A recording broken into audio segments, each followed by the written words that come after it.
Roman, avant de passer sur le match de championnat, revenons sur ce match de coupe avec ton but incroyable à la dernière minute. Est-ce que tu peux revenir un petit peu là-dessus? Voilà, qu'est-ce que tu as ressenti à ce moment-là?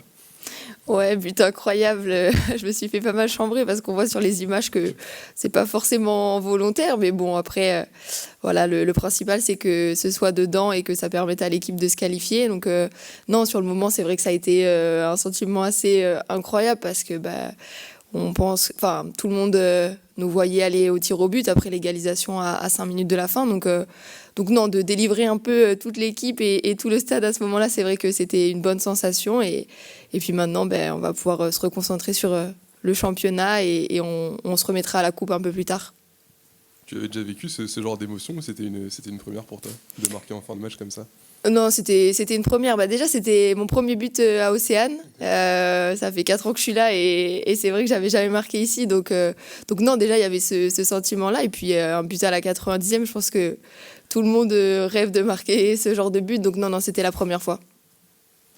Du coup, vous n'êtes plus qu'à une marche de la finale. Est-ce que vous y croyez entre vous à cette Coupe de France? Oui, oui, oui, forcément. Quand on arrive en demi-finale, faut y croire parce que c'est pas tous les ans qu'un tel parcours arrive. Donc non, non, c'est vrai qu'on y croit. Après, on va faire comme on le fait depuis le début de cette campagne en Coupe de France. Chaque match, on va le prendre match après match, quoi. Et puis on verra ensuite ce que ça donne. Mais on sait qu'il y a le Paris FC qui va arriver, mais c'est encore dans un mois, donc ça nous laisse le temps de voir venir. Oui, et puis la priorité pour vous, j'imagine, ça reste quand même le championnat. Là, actuellement, vous êtes à 4 points d'avance sur la zone rouge. Le maintien se profile plutôt bien en ce moment. Oui, c'est vrai que là, on est sur une bonne dynamique depuis décembre. C'est vrai qu'on enchaîne bien. Il y a eu juste la défaite face au Paris FC en championnat, mais sinon, le reste, ça fonctionne plutôt bien. Donc, on espère continuer sur cette dynamique parce que le maintien est loin d'être acquis. Il reste encore pas mal de matchs. Donc, on va essayer d'engranger point par point et puis se maintenir au plus vite. C'est ça, malgré votre dynamique et ce regain de forme sur l'année 2025, vous restez quand même focus sur le maintien. Vous ne pensez pas encore à viser peut-être plus haut? C'est encore trop tôt? Oui, oui, bien sûr. Là, ça va être vraiment le maintien. Le temps que c'est pas mathématiquement fait, on va se concentrer à fond là-dessus parce que c'est pas parce que, c'est sûr, on prend des points, c'est positif et on est toutes contentes d'être dans cette dynamique. Mais voilà, il y a rien qui est fait, donc on va continuer à se battre, à faire nos matchs et puis le reste, ça viendra si c'est positif. Ça passera sûrement par des performances contre des adversaires directs. Est-ce que d'ailleurs cette équipe de Nantes que vous affrontez ce week-end peut encore être considérée comme un adversaire direct parce que c'est quand même une équipe promue, mais qui réalise quand même une saison assez surprenante? Ouais, le FC Nantes fait une très belle saison. C'est vrai que pour un promu, avoir ce nombre de points-là, bon, on les a affrontés au premier match, nous, donc ça commence un peu à remonter. Mais non, c'est un bel adversaire et après, elles sont devant nous au classement. Donc nous, le but de ce week-end, c'est d'aller chercher le maximum de points là-bas pour essayer de se rapprocher et puis voilà, pourquoi pas de revenir proche d'elles. Il y a un petit sentiment de revanche par rapport à ce match aller, justement, où vous étiez fait piéger sur quasi une des seules actions. Voilà, c'était un peu la défaite, un peu bête presque.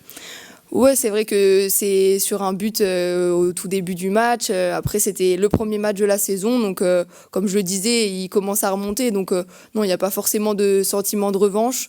Juste, on est dans une bonne dynamique et on espère qu'elle va se poursuivre. Et n'importe quel adversaire qui se présentera face à nous maintenant, on va essayer de l'aborder de la meilleure des façons. Et non, non, il n'y a pas de sentiment de revanche.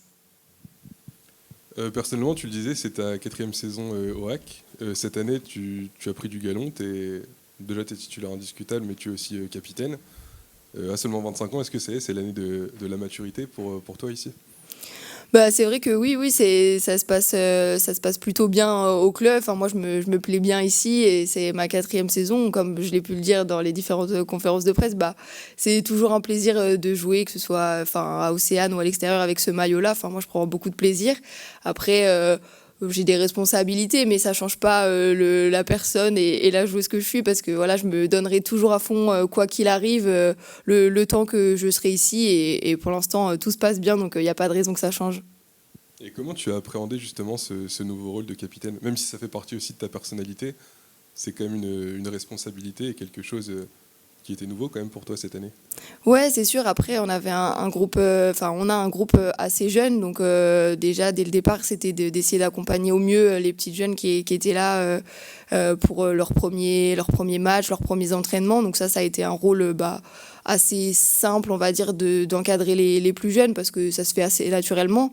Après, pour le reste, oui, c'est une découverte de ce rôle, mais je pense que j'essaye de faire très naturellement comme je suis dans la vie de tous les jours. Donc non, c'est pas différent. Je continue à parler avec tout le monde. J'essaye d'apporter des conseils si je peux. Après, voilà, on est plusieurs leaders dans le groupe, donc je suis aussi aidée par d'autres filles qui ont de l'expérience, donc c'est assez simple. Et au niveau du terrain, tu es une joueuse très polyvalente. Tu as été travelée un petit peu partout durant toute ta carrière. Là, cette année, tu sembles t'installer sur le poste de latéral gauche. Est-ce que tu t'épanouis pleinement dans ce rôle-là? Est-ce que c'est ton poste définitif?